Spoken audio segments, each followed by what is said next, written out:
د پخوا زمانې خبره ده، په یو کلي کې یو جینۍ چې د نوم یې ګلالۍ و د خپلې مور سره اوسېدله. دا ډېره نیک کرداره وه او د دې دا ارمان چې زه علم حاصل کړم. یا الله زما د ارمان پوره کی چې زه دا علم روشني حاصله کړم. دې به هر وخت دا دعا د الله پاک نه غوښتله چې یا الله د علم کلو توفیق راکړي. یو ورځ ورته مور وویل چې داسې کار وکړه چې ښار ته به لاړه شي او هلته زما خور ده چې ستا ترور د هغې سره به ته وخت تېرې او هلته به تعلیم حاصلې. دا ډېره زیاته خوشحاله وه، خو دا وه چې د مور نه جدایي وه نو خفه وه او ژړلې او اخر وله مور رخصت ورکړو. زالورې د الله په امان. مور ورته الله په امان ووي او دا را روانه شوه، د ښار په لور روانه شوه. خو مور یې هم هلته ډېره زیاته خفه وه ځکه چې دا یې یوه لور وه، نور هېڅوک نه و. هغه الله ته په سجده شوه او ژړلې چې یا الله زما دا لور په خپل مقصد کې کامیابه کړي. یا الله زما لور کامیابه کړي. یا الله زما د لور ارمان پوره کړي. مور یې کور کې دواګانې کولې. السلام علیکم پاپو. اول ته هغه خپلې ترور یعنې پاپو کره ورسېده او په خپلې ترور یې سلام واچو او ډېره زیاته خوشحاله وه. ترور یې ورته هم ډېره خوشحاله وه. وعلیکم السلام پاپو کی جن. ګلالۍ خپلې ترور ځان ته رانږدې کړه، ډېره مینه یې ورله ورکړله او ګلالۍ هلته ډېر په مینه باندې سبق وی، هر ټایم په سبق کې مشغوله وه او خپل تعلیم یې حاصلو. خو د انسان فطرت د بدلېدو یې نو لږ وخت پسې د ترور فطرت او ارادې بدلې شوې. بیا به د ترور هر وخت کارېدله او ورته به یې وی چې صرف سبق نه، ما سره به د کور کارونه هم کې. توش پس سبق کار نکگه مساره با کار خوم که زر زر لوح آونزا آده کر صفایه او کشبه. یا الله د پاپو والی بدلا شواټ.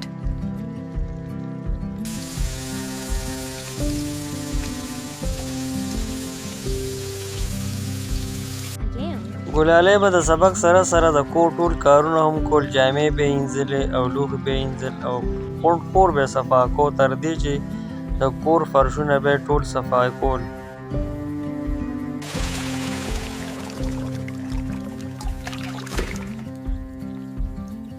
د جامو اینځلو نه پس به بیا لاړه بازار ته، سبزي به یې راوړله، ټوله ورځ به یې دمه نه وه. ګلالۍ کې ډېره خفه وه چې ماښام به شو نو الله ته به په ژړا شوه چې الله پاکه زما دا ترور ما سره ولې بدله شوه. یا الله زما د علم همت ګران شو. خو بل طرف ته د دې ترور یو زوی و چې ډېر نیک انسان و او ډېر حیاناک هلک و. ده چې کله محسوسه کړه چې زما دا موه د ګلالۍ سره ډېر زیاتېږي نو دې ډېر زیات خفه شو او ده دا اراده وکړه چې زه به د دې مدد کوم او دې سره به په هره طریقه چې نو د خپل طرفه هیلپ کوم. دې ګلالۍ له خوا له راغی او تسلي ورکړه چې ته هېڅ غم مه کوه، ما د وسه چې څه کېږي زه به تا سره مدد کوم. زه به ستا مدد کوم، آل به دې کامیابه کړي انشاءالله. په دې سره ګلالۍ ډېره زیاته خوشحاله شوه. یو ورځ ورله ده کتابونه راوړل او ورته یې وویل چې نور هم څه ضرورت وي نو ما ته وایه. زرکه د کتابونه خو ترور یې دومره ظالم و چې یو ورځ یې د کتابونه هم واغستل چې هر ټایم د سبق ویل ته ضرورت نشته. خو ګلالۍ ته چې به کله د مور د طرفه کال راغی هغې به ورته ویل چې زما ترور زما ډېر خیال ساتي. ای مورې پاپو زما خیال ساتي. شکریه تاسو زما خیر ساتي.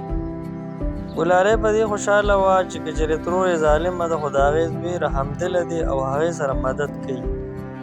هغه به پټ په پټه د دې مدد کو، په هر کار کې به ورسره هیلپ کو. یو ورځ چې ګلالۍ ډک بالټي د اوبو راغستې او را روانه وه نو دې ډېر زیات خفه شو.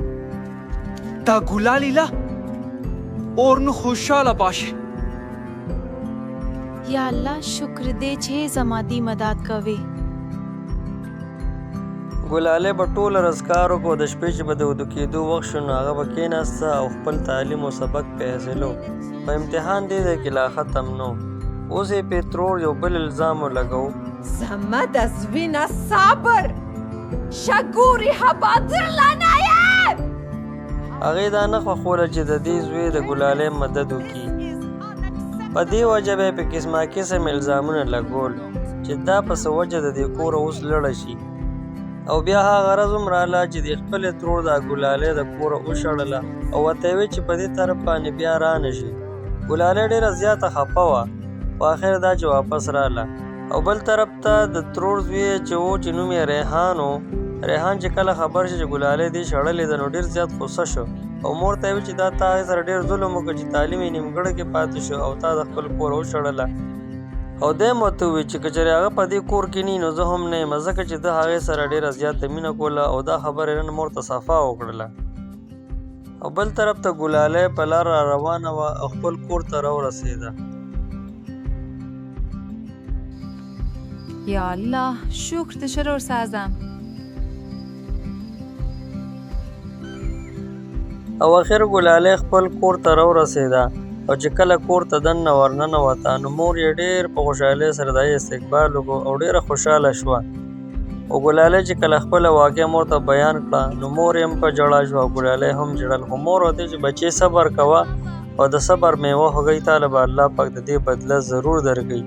خو بل طرف ته د ریحان مور ډېره زیاته خفه او د ګلالۍ کاغذونو سره ناسته او سوچ یې کوو چې ما خو ډېر زیاتي وکړو ځکه چې ګلالۍ رانغله نو زما زوی به هم کور ته رانه شي. په دې وجه هغه د ګلالۍ د رضا کولو لپاره روانه شوه. زما وګلالۍ هغه روانه راسه وه کوم چې د ګلالۍ د کور ته لړ شي او د هغې نه معافي وغواړي. او چې کله د ګلالۍ د کور ته راورسېده نو ګلالۍ ته په ځمکه کېناسته او معافي دې غوښتله.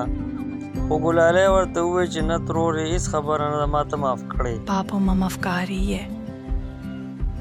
په دې یې ترور ډېره زیاته خوشحاله شوه او ترور ځان ته رانږدې کړله او ورته یې ویل چې بچې زما ته به هله سکون میلاویږي چې ته اوس ما سره واپس لاړه شې. ګلالۍ ډېره زیاته خوشحاله وه او اخر د مور نه اجازت واخیسته او واپس ریحان دي کره روانه شوه. زه بچه د الله په امانه. هلته به ورسره ریحان هر قسم مدد کو چې د دې تعلیم مکمل شي. د کور چې به څه کار نو هغه به ریحان خپلې مور سره کو او ګلالۍ ته به یې ویل چې ته صرف خپل سبق ته دھیان ورکړه چې ستا د زړه ارمان پوره شي. وخت ډېر زیات په خوشحالۍ تېرېدو او یوه ورځ داسې راغله چې ریحان او ګلالۍ د نکاح ورځ هم راغله او د دې دواړو نکاح وشوله او واده یې ډېر په دوم دام باندې وشو. دې ډېر په خوشحالۍ سره خپل ژوند شروع کړو. دا ډېره د خوشحالۍ ورځ وه. ریحان ډېر زیات خوشحاله و ځکه چې هغه ته خپل محبت میلاو شو او ګلالۍ هم ډېره زیاته خوشحاله وه ځکه چې یو خدایي تعلیم مکملېدو واله او بل خوا ته یو مهربانه خاوند میلاو شو. I love you. I love you too. او دې نه پس ټول نه غټه خوشحالي دا وه چې ګلالۍ ته د ډاکټرۍ سند میلاو شو. هغه یو ډاکټره شوله چې دې ډېر زیات خوشحاله و. ګلالۍ د مخکې نه ډېره نیک سیرت او مهربانه جینۍ وه. په دې وجه کله دا ډاکټره شوه نو دې د یتیمانانو ماشومان دپاره یو سکول قایم کړ چې په هغې کې به هغوی ته فري تعلیم ورکړل کېدی شو.